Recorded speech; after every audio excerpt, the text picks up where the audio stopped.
जय हिंद स्टूडेंट्स। जैसे कि पिछले वीडियो में हम सभी ने चैप्टर 1 से लेकर 4 तक का टोटल ऑब्जेक्टिव किया था, ठीक है। और आज हम लेकर आए हैं चैप्टर 5 से लेकर के 8 तक का टोटल ऑब्जेक्टिव पीवाईक्यू, ठीक है। जो पीवाईक्यू हो चुका है, ठीक है, जो पीवाईक्यू एग्जाम में पूछे गए हैं वही पीवाईक्यू है और इंपॉर्टेंट क्वेश्चन सभी है, ठीक है। तो आप सभी वीडियो को लास्ट तक जरूर देखें, ठीक है, क्योंकि हो सकता है तो इससे पीवाईक्यू से 100% क्वेश्चन टकराएंगे, क्योंकि ये सभी पीवाईक्यू है। तो जो रिपीट होगा ये यहीं से प्रश्न रिपीट होगा, तो आप लोग देखना ना भूले, ठीक है। लास्ट तक जरूर देखें वीडियो को, ठीक है। तो चलिए स्टार्ट करते हैं हम सभी, ठीक है। फर्स्ट में है कि मैग्नेटिक डाइपोल मूवमेंट इज ठीक है। मैग्नेटिक डाइपोल मूवमेंट इज क्या है, स्केलर है या वेक्टर है या टेंसर कांस्टेंट है? तो बी नंबर ऑप्शन हो जाएगा, वेक्टर क्वांटिटी है, ठीक है। आगे है S I unit of magnetic dipole movement is. S I unit of magnetic dipole movement is. तो मैग्नेटिक डाइपोल मूवमेंट का एस आई यूनिट क्या होता है?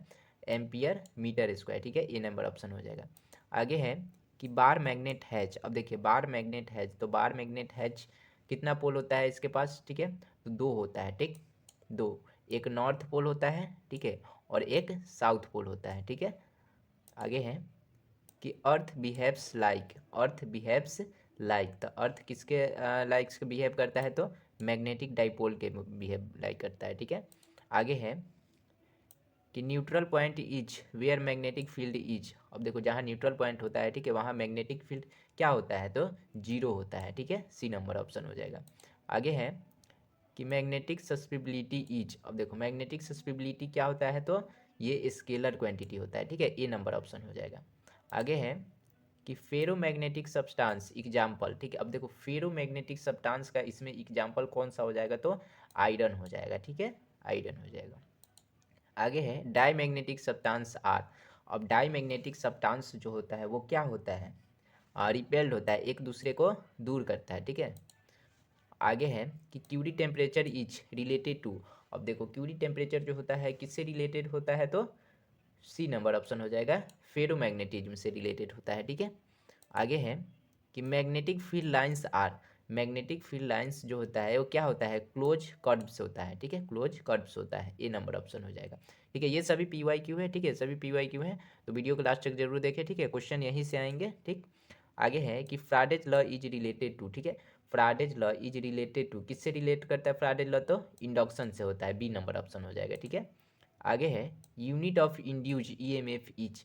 यूनिट ऑफ इंड्यूज ईएमएफ यानी इलेक्ट्रोमैग्नेटिक फोर्स, इसका यूनिट क्या होता है? तो इसका हो जाएगा बी नंबर ऑप्शन, वोल्ट हो जाएगा, ठीक है।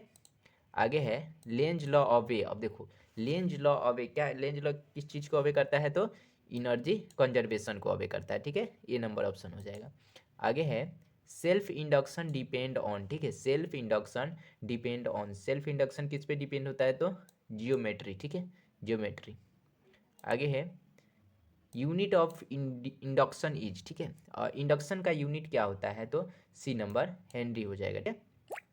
आगे है म्यूचुअल इंडक्शन अकर बिटवीन, ठीक है। और म्यूचुअल इंडक्शन जो होता है वो किसके बीच होता है? तो टू क्वेल्स के बीच में होता है। बी नंबर ऑप्शन हो जाएगा, ठीक है। आगे है ईडी करेंट कॉजेज, ठीक है, ED current causes. ED current किसके कॉजेज से होता है? तो हीटिंग के कॉजेज से। ए नंबर ऑप्शन, ठीक है। आगे है ट्रांसफार्मर वर्क ऑन। अब देखिए ट्रांसफार्मर वर्क ऑन किस पे वर्क करता है? तो एसी, ठीक है, बी नंबर ऑप्शन हो जाएगा, ठीक। आगे है स्टेप ऑफ ट्रांसफार्मर इंक्रीज। अब स्टेप ऑफ जो ट्रांसफार्मर होता है वो किस चीज़ को इंक्रीज करता है? तो वोल्टेज को इंक्रीज करता है, ठीक है।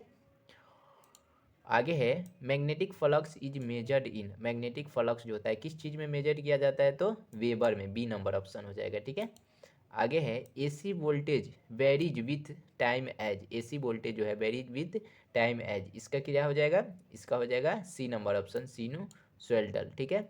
आगे है frequency of AC in India is. अब देखिए frequency of AC in India is, इसका कितना हो जाएगा? 50 हर्ट्ज, ठीक है। इंडिया में एसी फ्रीक्वेंसी कितना है? 50 हर्ट्ज है, ठीक है। अब देखिए R M S value of A C each. R M S यानी रूट मीन स्क्वायर वैल्यू।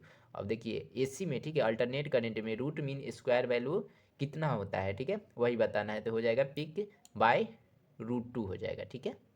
आगे है चॉक क्वाइल हैज। अब देखिए चॉक क्वाइल हैज क्या होता है? चॉक क्वाइल का हाई इंडक्शन होता है, ठीक है, बी नंबर ऑप्शन हो जाएगा। आगे है pure inductor current legs voltage by. Pure inductor current legs voltage by कितना पे लैग्स करता है तो 90 डिग्री, ठीक है, सी नंबर ऑप्शन हो जाएगा।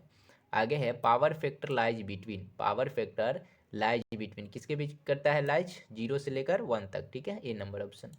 आगे है इन प्योर कैपेसिटर करेंट, ठीक है, इन प्योर कैपेसिटर करेंट, इसका क्या हो जाएगा, बी नंबर लीड्स हो जाएगा, लीड्स। आगे है रेसिस्टेंस यूनिट इज, ठीक है, रेसिस्टेंस किसका यूनिट, ठीक है, रेसिस्टेंस का यूनिट क्या है, resistance unit is, A number हो जाएगा ओम, रेसिस्टेंस का यूनिट क्या हो जाएगा, ओम हो जाएगा, ठीक है। आगे है impedance is denoted by, impedance को किस चीज़ से डिनोट किया जाता है तो जेड से डिनोट किया जाता है, ठीक है। आगे है रेजोनेंस ऑकर वेन, अब देखिए रेजोनेंस ऑकर वेन कब होता है, जब X L equal to X C रहता है, ठीक है, X L equal to X C रहता है तब रेजोनेंस होता है, ठीक है। आगे है electromagnetic wave were predicted by, इसमें क्या हो जाएगा, बी नंबर हो जाएगा मैक्सवेल हो जाएगा, ठीक है। आगे है EM waves do not require, EM waves जो होता है वो क्या रिक्वायर नहीं करता है तो इसका हो जाएगा ए नंबर मीडियम, ठीक है, मीडियम रिक्वायर्ड नहीं करता है, ठीक है। आगे है speed of EM wave in vacuum etch, अब देखिए इलेक्ट्रोमैग्नेटिक वेव का स्पीड क्या होता है वैक्यूम में, ठीक है, तो बी नंबर हो जाएगा 3 × 10⁸ मीटर पर सेकेंड, ठीक है।